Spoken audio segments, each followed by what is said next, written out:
Bem, pessoal, boa noite a todos e todas. Bom dia para aqueles que estão assistindo pela manhã, durante o dia. Boa tarde para aqueles que estão assistindo essa web aula temática à tarde.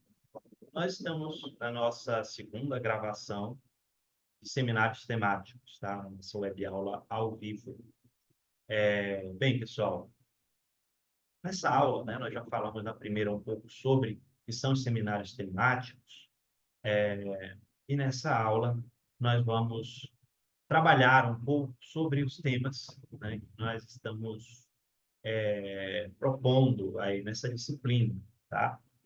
Os temas, eles vão versar, tá, sobre a questão dos direitos humanos, tá? Sobre a questão dos direitos humanos e como que isso pode ser abordado pela filosofia, tá? Seminários temáticos 2, ela visa que o estudante ele produza uma pesquisa sobre essa temática e apresente um projeto, tá, de aplicação de como que este estudo, como que esta vamos dizer assim, essa compreensão ela pode ser aplicada, pode ser levada, tá, para a vida, vamos dizer assim, dos estudantes, a vida social da comunidade, no qual ele está inserido, nós estamos inseridos, né? E aí as temáticas que são trabalhadas, essa temática está da questão do preconceito, tá, racial, né, do preconceito religioso e do preconceito com as pessoas que são consideradas como deficientes, tá? Que, na verdade, como eu já disse, né, outra vez, este termo não é o termo correto, né? Então, nós temos um outro termo dentro da ciência, né? A gente chama pessoas com deficiência, né? Pessoas com deficiência física. Por quê? Porque ele não é, essencialmente, um deficiente, né? Ele tem uma deficiência que lhe impede certos acessos.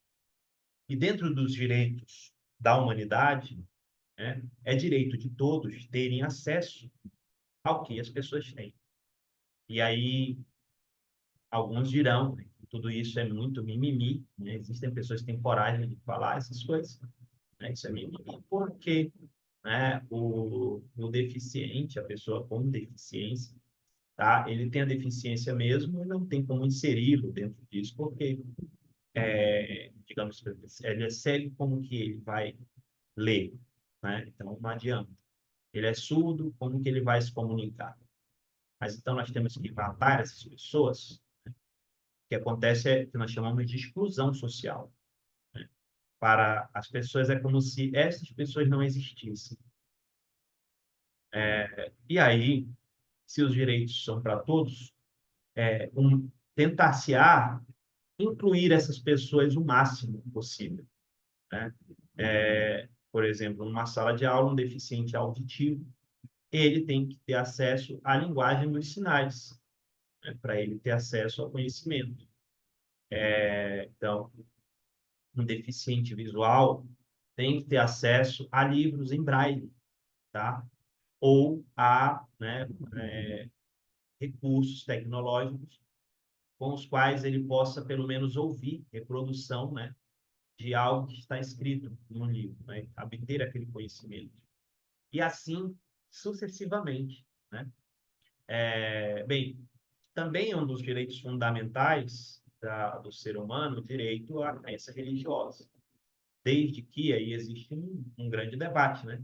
Desde que esta crença ela não entre em conflito com vamos dizer assim, a, a legislação, a Constituição, né, federal, a Constituição daquele país. Por exemplo, imaginemos uma coisa absurda, né, uma religião que exige sacrifícios humanos, né? Então, a morte ela é algo que se pune, né? Pune civilmente, civilmente, né? A pessoa é punida tá? Pela justiça, tá? Ele responde a um processo civil se ele cometeu um assassinato. Qualquer tipo de morte praticada de um ser humano em relação ao outro é um assassinato. Até porque nós não temos pena de morte, por exemplo, no Brasil também. Então, mesmo que, por exemplo, uma autoridade mate uma pessoa, isso é considerado assassinato, a não ser que seja em legítima defesa, né? Seja como for, eu não vou entrar nesses detalhes exagerados jurídicos. O fato é que, por exemplo, uma religião que pregasse isso, né, seria um absurdo, ninguém pode aceitar. Agora, dentro desse debate, é muito interessante notar que existe uma referência, uma pesquisa histórica, de que no Brasil, por muito tempo, né, tentou associar a assassinatos, né, a práticas religiosas, que hoje nós sabemos, né, que não tem essas práticas. Né? Por muito tempo no Brasil tentou se associar cultos que eram cultos afro, cultos do chamado kardecismo, a práticas, né, de rituais de assassinato de seres humanos. Tá? Por quê? Porque muitas das vezes, né, eram pessoas segregadas, então a tendência, essas religiões eram consideradas religiões demoníacas, eram lidas a partir daquilo que era considerada a religião majoritária ou oficial, que é o cristianismo, católico principalmente, tá? Então, se acusou, né, nós temos casos aí no Brasil, né, de tentativas de associar, né, preconceituosamente, sem pesquisa, sem investigação federal responsável, pessoas de determinada religião, a associá-las a mortes, a assassinatos de crianças, etc. Né? Então, nós já vemos aí uma base de um preconceito, tá? Social, né? E religioso, nesse caso, tá? Com religiões que não são consideradas oficiais, ou são consideradas majoritárias. Hoje, essas religiões estão mais inseridas dentro do corpo social, mas ainda existe muito preconceito, né? Existe muita desconhecimento do processo religioso, por exemplo. Recentemente, nós vimos uma onda, isso recentemente eu falo alguns anos atrás, né? 5, 6 anos, mas isso vem até hoje. De acusação, por exemplo, de que as religiões afro elas eram ruins porque praticavam sacrifícios, né? O que é muito curioso, porque, por exemplo, muitas pessoas que defendiam isso têm como base o livro sagrado, seu livro sagrado, a Bíblia, que fala de um monte de sacrifício lá no antigo Israel, por exemplo, né? E aí não há uma condenação em relação a isso, né? Ali poderia. Por quê? Porque é um sacrifício ao Deus verdadeiro. Claro, existem muitos que vão teologicamente dizer, mas isso foi superado pelo único sacrifício que é Jesus e tal. Mas seja como for, sem entrar nesse campo da discussão teológica em si, há que se notar que essas acusações elas são baseadas em um preconceito com religiões, né, que não fazem parte da matriz, né, social considerada majoritária, tá? Nós chamamos religiões de matriz africana, né? Então, há uma relação de preconceito histórico, né, com pessoas, religiões praticadas por pessoas negras, né? Então, gente, essa essa concepção, né, por exemplo, a crítica aos sacrifícios de animais, né? Cara, assim, tipo, nós matamos diariamente, submetidas a uma dor e a um sacrifício ridículo, milhares e milhares de frangos, de, de, de carne, simplesmente para nós nos banquetearmos à vontade, né, e comermos soberbamente, né, para não é nem para nós nos alimentarmos mais, mas para apreciarmos o sabor, né? Somos uma sociedade obesa que comemos mais do que necessitamos, matando e criando uma série de animais para um consumo, né? Matando carne viva. E aí nós ou essas pessoas que fazem isso querem criticar um sacrifício de um animal, que é um sacrifício ritual, né? um sacrifício que deve ser compreendido dentro do seu contexto religioso, que é um contexto de harmonia com a natureza, né? E olha, vocês me permitam, né, falando isso, eu estou falando isso, sendo que eu sou cristão, tá? Me considero como cristão, me vejo como cristão. Mas estou falando aqui como, tanto como cristão, mas principalmente, muito mais do que cristão, nesse sentido, como um professor, como alguém que estudou o assunto, né? E dentro desse esclarecimento, né, de que todas as religiões têm que ser respeitadas, e nós temos que analisá-las globalmente dentro dos seus contextos culturais, tá? Então, veja só, essa concepção, por exemplo, ritual, ela está inserida dentro deste âmbito, tá, teológico, que não tem a ver com um consumo como o nosso, que não faz nenhum sentido. Para o religioso que faz o sacrifício, né, no seu culto lá, você tem uma ideia de comunhão e de agradecimento pela natureza. Então, e depois este animal que é sacrificado, ele servirá também para as pessoas se alimentarem dele, né? Numa espécie de comunhão com as suas divindades. Por que que isso é errado?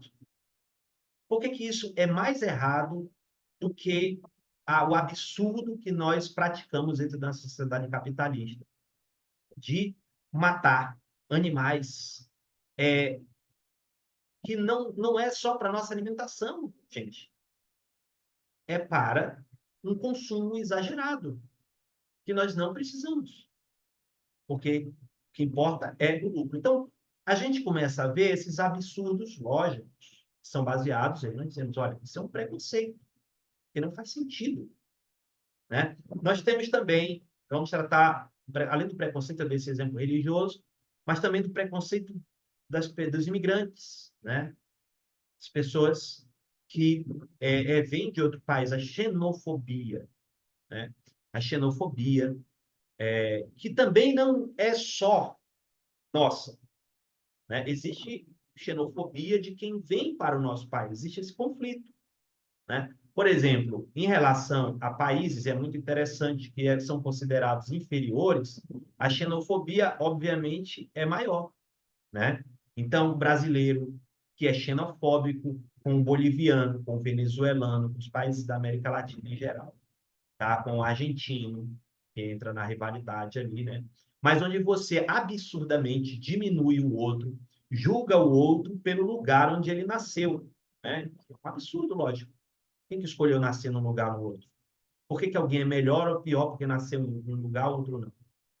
Mas as pessoas acham isso, né? Pessoas que são consideradas inteligentíssimas fora do Brasil são extremamente preconceituosas, né? Então, atualmente, por exemplo, a gente pode citar no caso do futebol, né? Um dirigente que vem dos Estados Unidos que acusa o futebol brasileiro de corrupção, né? E fala sobre a corrupção brasileira, e ainda que possa existir essa corrupção, né? A gente tem que se perguntar até que ponto esse tipo de acusação ela não é eivada, tá? De uma ideia de superioridade, que aqui no Brasil é só corrupto, que aqui no Brasil é só o jeitinho brasileiro, né, e tal. Tá? Então, o brasileiro também, né, que vai criticar, ou que endeusa outros, vamos dizer assim, outras nacionalidades, né? Então, gente, dentro desse campo, né, são as coisas que nós vamos trabalhar, né? A gente está falando aqui de maneira geral, e é sobre isso, né, que nós vamos dissertar no decorrer aí do semestre. Espero que o trabalho de vocês seja levado a bom tempo. Qualquer coisa, entre em contato com a gente, tá? Sobre o tema que vocês escolherem, a pesquisa que vocês querem fazer, para a gente ir orientando vocês da melhor forma possível. Um grande abraço, tá? E até lá. Tchau.